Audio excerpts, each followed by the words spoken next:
Okay, guys, we're going to look at questions 7 to 13 now. So, question 7, about lines 137 to 139.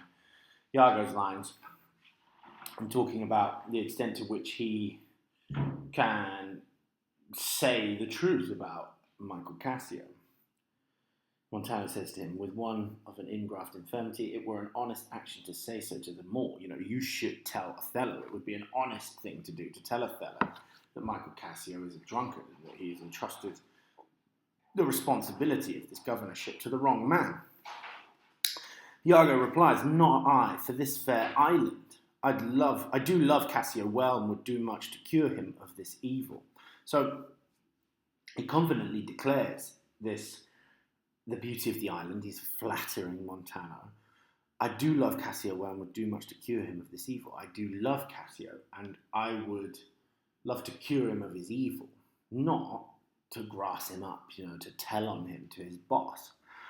So the key thing to take from this, how does it manipulate others by taking advantage of a cynicism that they would be afraid to acknowledge? What he is ultimately admitting to here is what we would call a type of cronyism. That he would never backstab one of his supposed friends. And the key thing that happens here is that they believe him. In spite of the fact that this is patently untrue, he's going about, using Cassio to undermine him in this scene and strips him effectively of his reputation, which is highly prized. Here, he has managed to convince all the others of a type of cronyism which they don't explicitly acknowledge. They don't say, oh, you're such a cronyistic, corrupt individual. You wouldn't do the right thing. You're not guided by morals. You're just interested in protecting your friends. They don't do that. And what that reveals about them is that they obviously see this as a reality, which goes against their, Montano, Cassio, Othello's public protestations of virtue and commitment to ideas of duty and responsibility. It at least taints the purity of that sense of commitment, because they demonstrate here, by believing this, that they understand that this sort of thing exists, and they show a grasp that it affects political interactions like this one. Line 8. How might we see Iago's lines here as evidence of the interpretation of his character as the vice figure from morality plays? Now remember, the vice figure is this kind of allegorical character from morality plays, which usually are built around allegorical characters. That is the embodiment of evil. And this is where, immediately above this, Rodrigo has come in and Cassio is fighting with him and the chaos is about to unfold. And Cassio strikes Rodrigo and Rodrigo runs away. They still don't know who he is, by the way. Iago stirs the pot here. Away, I say, go out and cry a mutiny. He goes to Rodrigo and quickly tells him to leave and wind everyone up and tells them that there's this great panic. Nay, Lieutenant, God's will, gentlemen, help! Ho, Lieutenant, sir, Montano, sir, help, masters, here's a goodly watch indeed. He rings the bell. Rodrigo goes and rings the bell. Who's that which rings the bell? Diablo, ho, the town will rise. God's will, Lieutenant, hold, you will be shamed forever. And he's pretending here to have Cassio's interests at heart. But the word Diablo here, there's this sense of devilish connotations to this, and a real sense of excitement. If you look at the phrases and the brevity of these sentences and the exclamations that he makes, there's a sense of animated excitement. He's not only creating this dynamic conflict, but he's taking real pleasure out of it. He's really gaining a sense of pleasure from this experience of driving this ordered social situation into complete chaos. So I think what connects him here is the sense of pleasure that this line creates through these exclamations and these short sentences and this sort of excitement in this particular suggestion of rebellion, and that it's God's will. There's a sort of satanic element to this manipulation that he carries out. Next question, question 9. How do these lines reveal Iago's understanding of the power of abstractions like duty and virtue? How does he use them to his advantage here? Now, Iago immediately switches. Othello turns up. What the hell's going on? He turns up and tries to take command of the situation. And Cassio is bleeding, and Montano is, I'm hurt to death. He says, hold for your lives. And now Iago plays the bold public servant. What, hold, Lieutenant, Sir Montano, gentlemen. Have you all forgotten all sense of place and duty? Hold, the general speaks to you. Hold, for shame. So immediately in these lines, he invokes these abstractions, your place in the social hierarchy and your sense of duty. You all have forgotten to display a commitment to these abstractions, which are so central to Othello's identity. And he is acting in the most hypocritical and manipulative fashion that we've probably seen so far in the play. He immediately completely switches roles and is now the upholder of civic duty after having created the chaos and bedlam that has caused these individuals to forego their commitment to these abstractions of rank and sense of duty. So here he is dissembling once more and taking advantage of this particular situation in order to now seem like the upholder of civic duty. Next question. Number 10. He says, how do Othello's lines reveal the construction of an abstract binary that he himself subverts and undermines? Now, Othello is not happy about this chaos that is unfolding on the island. He says, why, how now, how? From whence ariseth this? Are we turned Turks, and to ourselves do that which heaven hath forbid the Ottomites? Now, he means, have we suddenly turned into Turks, but doing to ourselves something that heaven has forbidden the Turks themselves to do? There's a stereotype at the time that the unity of the Ottoman Empire was more cohesive and more strongly adhered to than Christian city-states and empires because of the unifying effect of the Islamic faith. And this is what Othello is invoking here. Have we turned into Turks, but in the act of doing so, supposedly becoming barbaric is what he's implying here. Are we doing to ourselves something that they themselves are not doing, i.e. dividing themselves, fighting and causing conflict? So there's a number of things that are odd about this line. He invokes the Turks in order to suggest barbarism, but then the action that has led him to that association of barbarism is precisely the opposite of this barbarism. So it's actually the barbaric behaviour has reminded him of, the racist ideology that sees the Turks as barbaric, when actually their behaviour that he's invoking here is more civilized than what we're seeing from the Venetians. So the complex thing here that's going on is that this establishes this kind of Venetian binary, one of its social norms about race and civilization, that we have Turk versus Christian, and that Turk is savage and barbarian. But of course, Othello himself embodies the tension between this binary. So he establishes this binary in the very same moment that he himself undermines the clarity of the distinctions between these two binary concepts, between a racial other that is barbaric and a white Christian society that is civilized. He himself shuts this binary down, as does the behaviour of these individuals. They're fighting each other. They are quite clearly not the embodiments of civilization that they claim they like to be.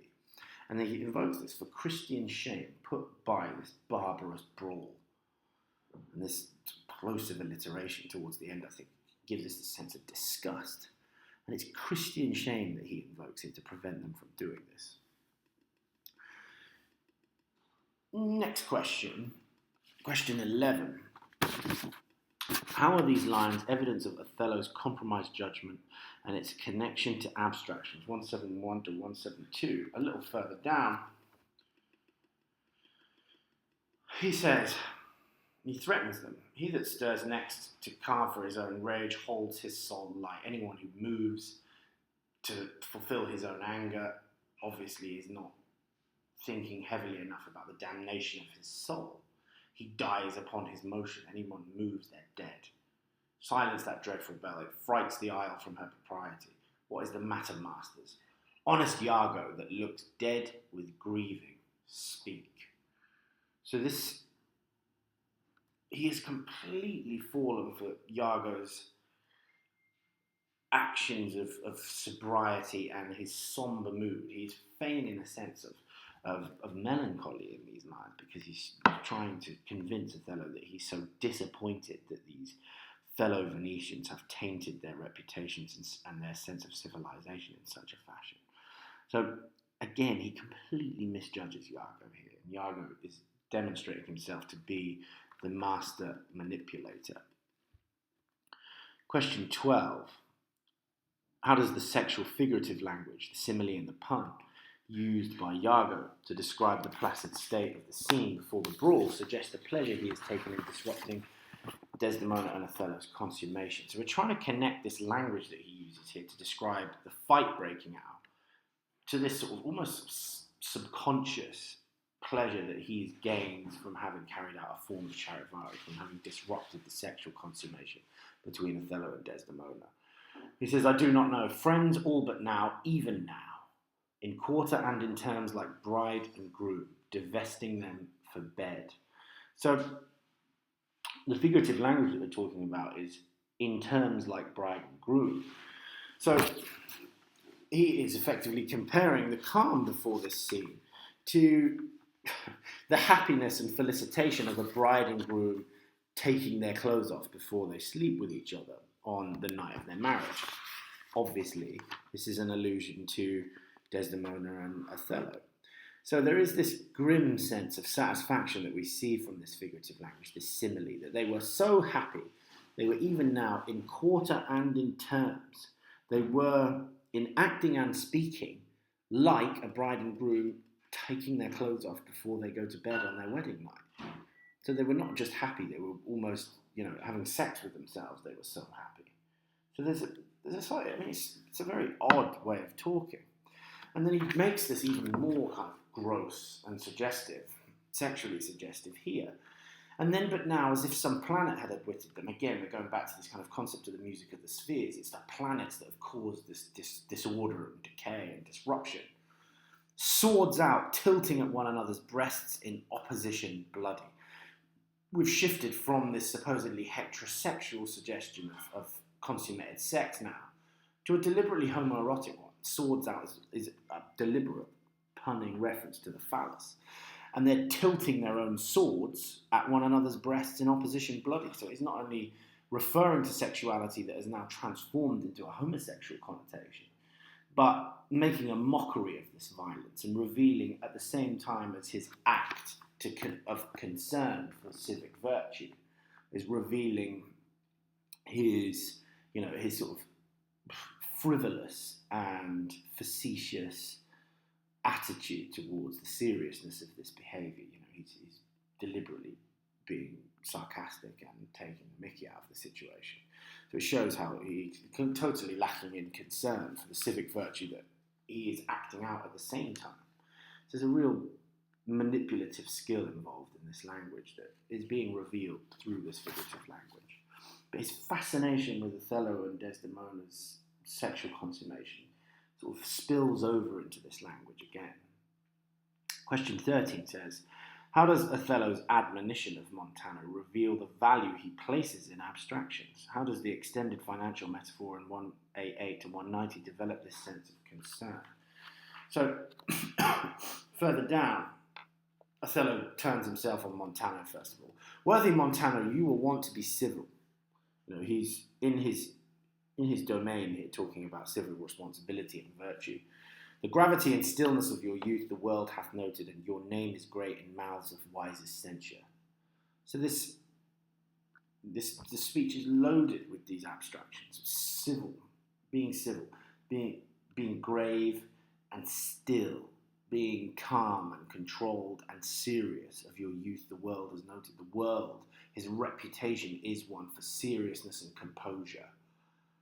Your name is great in mouths of wisest censure. Your reputation is celebrated by those of the wisest kind of social understanding, of social censure, of the understanding of social affairs. So this is his previous understanding of Montano's role. He then unravels this. What's the matter that you unlace your reputation thus and spend your rich opinion for the name of a night brawler? And this is where he uses this kind of financial extended metaphor. Unlace your reputation is, Montano's reputation is compared to a purse that is being unlaced, like Rodrigo's. So this is a kind of reverse of Rodrigo's. He's unlacing the purse of his reputation and spending his reputation for the name of a street fighter at night. He's again, in as much as his relationship with Desdemona was a purchase, here Montano's reputation is of monetary value. So what we see is this questioning again of these abstract values, and we call them values, don't we? And that word has within it the connotation of moral worth, but also of monetary value. So he's spending his reputation, this abstraction, to have a fight at night. But again, this feeds into the overall concern in the play with the instability of these abstractions.